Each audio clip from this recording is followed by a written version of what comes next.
ગરમ મસાલા, અનાજ, કઠોળ તેમજ દરેક જાતની ઘર જરૂરિયાતની વસ્તુઓ ખરીદવા માટેની વિશ્વાસપાત્ર દુકાન એટલે પારસ પ્રોવિઝન સ્ટોર.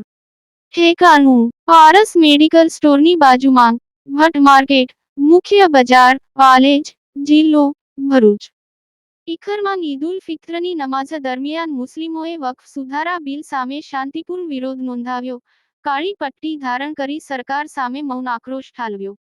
આમોદ તાલુકાના ઇખરમાં ઈદુલ ફિત્રની નમાઝ દરમિયાન કાળી પટ્ટી ધારણ કરીને મુસ્લિમ બિરાદરોએ વક્ફ સુધારા બિલ સામે શાંતિપૂર્ણ વિરોધ નોંધાવ્યો હતો. All India Muslim Personal Law Board દ્વારા કરાયેલી અપીલને પ્રતિસાદ આપીને મુસ્લિમોએ ઈદફિત્રની નમાઝ માટે હાજર થયા ત્યારે ખરડા સામે વિરોધ અને પોતાના દુઃખની લાગણી વ્યક્ત કરવા માટે કાળી પટ્ટી ધારણ કરી હતી.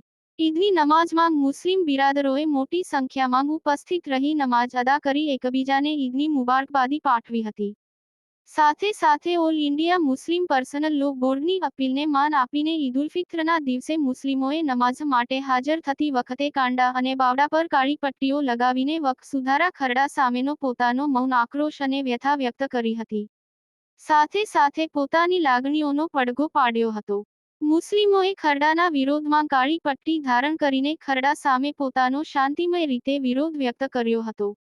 સરકાર ખરડો પાછો ખેંચે એવી મુસ્લિમો માગણી કરી રહ્યા છે.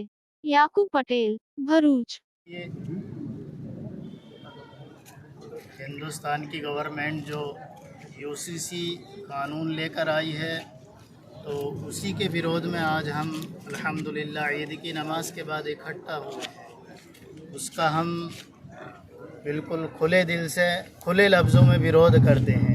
यह हमारी शरीयत और कुरान के ख़िलाफ़ है और जो चीज़ हमारी शरीयत और कुरान के ख़िलाफ़ हो उसको हम क़तअन बिल्कुल भी बर्दाश्त करने के लिए तैयार नहीं है।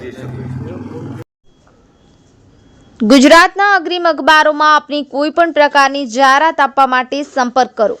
જાહેરાત વ્યાજબી ભાવે પ્રસિદ્ધ કરી આપવામાં આવશે.